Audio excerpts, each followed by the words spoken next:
Media के जरिए बयानियां बनाने की कोशिश तो की गई, लेकिन उसके ऊपर दुनिया हंस तो रही है लेकिन यकीन नहीं कर रही। इंतहाई गैर संजीदा किस्म का उनका मीडिया है। हुकूमत पाकिस्तान ने, वज़ीर आज़म ने जो ऑफर की है वो बड़ी संजीदा और बड़ी सीरियस ऑफर है कि अगर कोई सबूत है आप न्यूट्रल तहकीकात करवाएं, आलमी सतह की, पाकिस्तान ताउन करेगा। इंडिया तो इंतहाई डेठाई से, बेशर्मी से वहां पे भी कश्मीरियों को टारगेट करता है और इस तरफ भी जान के टारगेट करता है। सिंध तास या इंडस वाटर ट्रीटी है, इसको तो दुनिया में एक तरह से ऐसे केस स्टडी पढ़ाया जाता है कि इसको इतनी आसानी से तो आप खत्म नहीं कर सकते। पानी तो वैसे ही बंद नहीं हो सकता, अगर वो रोकने की कोई डैम वगैरह भी बनाएंगे तो उसमें भी दहाइयां चाहिए। भारत में हम देख रहे हैं उनका मीडिया बहुत शोर भी मचा रहा है, लेकिन हर जगह पे सोशल मीडिया पे ऐसे फुटेज, ऐसे ऐसे इंटरव्यूज़ आपको नज़र आते हैं, ऐसे मनाजर नज़र आते हैं जहाँ पे उनकी खुद के अवाम जो हैं वो सवाल उठा रहे हैं इस पूरे फॉल्स फ्लैग ऑपरेशन पे।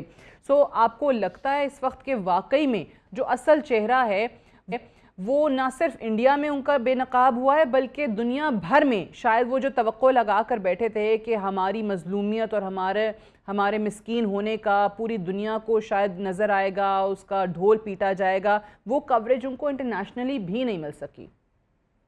देखिए, मोदी हुकूमत तो जब से वो आए हैं वो एक ही उनका बयानिया रहा है, एक ही चीज वो सेल करने की कोशिश करते रहे कि कश्मीर में हम हालात बेहतर करेंगे और आर्टिकल 370 को खत्म करने के बाद वहां पे ना दहशतगर्दी हो सकती है, वहां पे जो दीगर मसाइल हैं वो भी खत्म हो जाएंगे। लेकिन जो वहां पे इंडिजिनस मसाइल हैं, जो असल इश्यूज हैं, कभी इन्होंने उसको टैकल नहीं किया और मीडिया के जरिए बयानियां बनाने की कोशिश तो की गई, आपने भी जिस तरह जिक्र किया, लेकिन उसके ऊपर दुनिया हंस तो रही है लेकिन यकीन नहीं कर रही। इंतहाई गैर संजीदा किस्म का उनका मीडिया है, जिस किस्म के वो इल्जामात लगा रहे हैं वो पूरी दुनिया के सामने है। हाँ, ये है कि सफारती सतह पे उन्होंने कुछ स्टेप्स उठाए हैं जिनको देख के ऐसे लगता है कि वो एक तासुर दुनिया में कायम करना चाहते हैं कि जैसे खुदा ना खास्ता कोई फौरन जंग होने वाली है और तमाम तर जो चीजें हैं वो पाकिस्तान से हो रही है। लेकिन कोई सबूत अभी तक सादिया ना उन्होंने अपने मीडिया के सामने रखा है, ना मीडिया पे चलाया है, ना ही आलमी सतह पे अभी तक कोई ऐसा सबूत पेश किया। और मेरे ख्याल में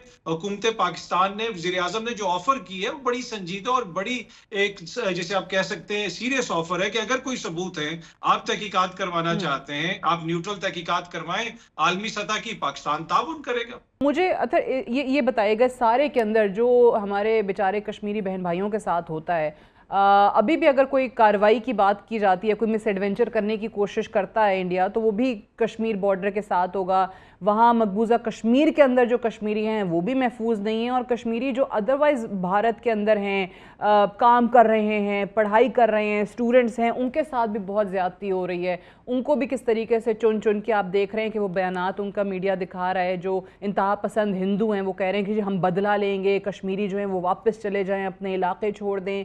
ये चीज़ें भी आपको नज़र आती हैं। लेकिन सवाल यहाँ पे ये है, अभी जैसे सब दोनों मेहमानों ने कहा कि इंडिया इज़राइल नहीं है, लेकिन इंडिया वो हरकतें ज़रूर कर रहा है जो इज़राइल ने एक प्रेसिडेंट सेट किया है। ये सोच के, ये देख के शायद तो इंडिया को या मोदी को मिलती है ना कि जब इज़राइल इस हद तक जाके कार्रवाइयाँ कर सकता है, आईसीसी जो है उसको क्रिमिनल डिक्लेयर कर सकती है, लेकिन उसके बावजूद भी कुछ नहीं होता, दुनिया खामोश है, तो फिर ठीक है, हमें भी नहीं पूछा जाएगा, एक प्रेसिडेंट सेट हो गया, I can also go Scott free. देखिए, पहली बात तो ये है कि पाकिस्तान के लिए जो थोड़ी सी चीज मुश्किल होती है, एलओसी के दोनों तरफ कश्मीरी हैं। पाकिस्तान आर्मी जब भी जवाब देती है तो उनके जहन में ये चीज होती है कि दूसरी तरफ भी हमारे भाई हैं, ये ना हो कि वहां पे कोई सिविलियन आबादी को नुकसान पहुंचे। इंडिया तो इंतहाई डेठाई से, बेशर्मी से वहां पे भी कश्मीरियों को टारगेट करता है और इस तरफ भी जान के टारगेट करता है। तो ये वो हम देखते आए हैं और दहाइयों से देखते आए। जहां तक ये ताल्लुक है कि इंडिया अपने आप को क्या समझता है, वो क्या करता है, देखिए इंडिया ने अपने आप को फॉर्म 45 पे अमेरिका बनाया हुआ है, सॉरी फॉर्म 47 के ऊपर, और फॉर्म 47 पे वो सारी जंगें जीत चुका है। तो ये उसको रियलिटी देखने की जरूरत है। जब भी उसने कोई ऐसी हरकत की है तो हमेशा पाकिस्तानी फिर उसको जो फॉर्म 45 देते हैं उस पे उनको अपनी औकात नजर आ जाती है।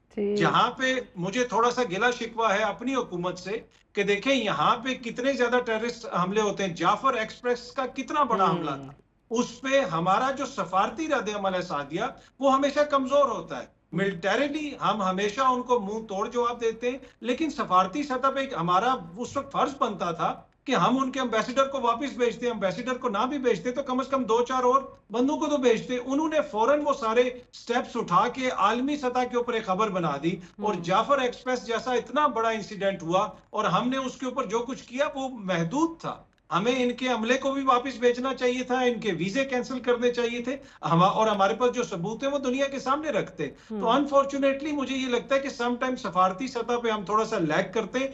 बाकी अगर वो ये समझता है कि पाकिस्तान फलस्तीन है, मेरे ख्याल में अगर उनको कोई ऐसी खाम ख्याली है तो वो ट्राई करके देख लें, और उनको भी पता है, और उनको इस पता है, इसीलिए वो सिर्फ मीडिया पे बैठ के जंग लड़ते हैं। अगर इतना होता कि पाकिस्तान इतना कमजोर है, हमारे इदारे इतने कमजोर हैं, खुदा न खास्ता फौज इतनी कमजोर है, तो अभी तक इंडियंस इधर आके बैठे होते पाकिस्तान के अंदर। तो उनको मुकम्मल इदराक है कि आगे से भरपूर जवाब मिलेगा, पर वो अपने मीडिया पे वही कार्टूनिश किस्म का बयानिया ना बनाने वो की आपने कोशिश वो करते हैं। सोशल मीडिया पे आपने वो मीम्स भी देखे होंगे ना, वो तस्वीरें जो एआई की मदद से जनरेट हुई हुई हैं लाहौर और कराची की शाहराहों पे अपने भारतीय परचम जो है लगाए हुए हैं, तो वो एआई ही कर सकता है, वो फॉर्म 47 का अमेरिका नहीं कर सकता।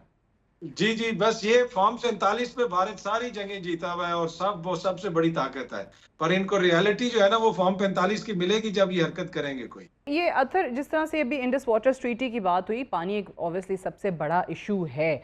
अब इस पे वर्ल्ड बैंक की मीडिएशन है, यूनिलैटरली इतना आसान नहीं है किसी एक मुल्क के लिए कि ये कोई सी भी ट्रीटी जो है वो आप मुअत्तल कर दें, जब दिल चाहे उसको सस्पेंड कर दें। आपके पास वियना कन्वेंशन मौजूद है, उसके आर्टिकल्स मौजूद हैं जो आपको पाबंद करते हैं कि आप ऐसा नहीं कर सकते। अलबत्ता ख्वाहिश ये ज़रूर रही है, ये इक़दाम ज़रूर रहा है।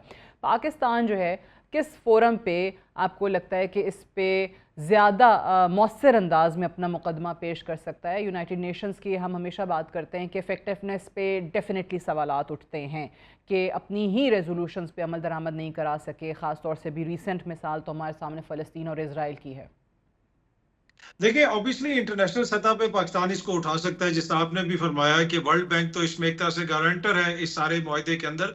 और ये जो सिंध तास या इंडस वाटर ट्रीटी है, इसको तो दुनिया में एक तरह से ऐसे केस स्टडी पढ़ाया जाता है कि देखें जी, दोनों ममालिक के दरमियान जंगें भी हुई, फिर भी ये एक आलमी गारंटी के तहत, वर्ल्ड बैंक की गारंटी के तहत ये सारा मुआहदा चल रहा है। तो इसको इतनी आसानी से तो आप खत्म नहीं कर सकते। मुआहदे के अंदर लिखा है, ना कोई उसको मुअत्तल कर सकता है, ना ही कोई उसको जो है खत्म कर सकता है। अगर कोई चेंज भी करनी है तो उसके लिए भी आपको दोबारा साथ बैठना पड़ेगा। और मेरे ख्याल में सादिया, ये भारत को भी इस चीज का इदराक है।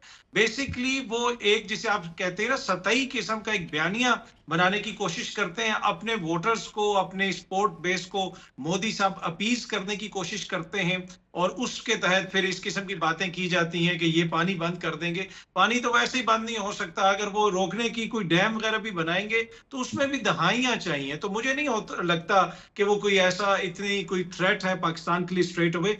लेकिन जितनी बचगाना वहां से बातें हो रही हैं और जिस किस्म के बयानियां बनाने की कोशिश की जा रही है, वो यकीनन अलार्मिंग है कि एक इतनी बड़ी रियासत, इतना बड़ा मुल्क, जिसकी इतनी बड़ी आबादी है, अगर वहां पे इस किस्म की सोच है, इस किस्म की सतही बातें हो रही हैं, तो वो सिर्फ पाकिस्तान के लिए नहीं, ये तो फिर पूरे रीजन के लिए खतरा है और पूरी दुनिया के लिए एक मसला है। बाकी उसको जो एडवांटेज भारत को हासिल है कि तमाम तर उनकी जिसे आप कह सकते हैं सतही बयानी और गुफ्तगू के बावजूद चीन के मुकाबले में दुनिया को, मगरिब को भारत अभी चाहिए। और यही वजह है कि चाहे कनाडा में इनके दहशतगर्द पकड़े जाएं या अमेरिका में पकड़े जाएं, उसके बावजूद जेडी वैंस साहब जो अमेरिका के नायब सदर हैं, वो वहां पे गए हुए हैं। ये कोई भारत की मोहब्बत में नहीं, ये बुनियादी तौर पे खित्ते का पुलिसमैन बनाना चाहते हैं और चीन के मुकाबले में उसको यहाँ पे खड़ा करना चाहते हैं। तो ये उनको एक एडवांटेज हासिल है।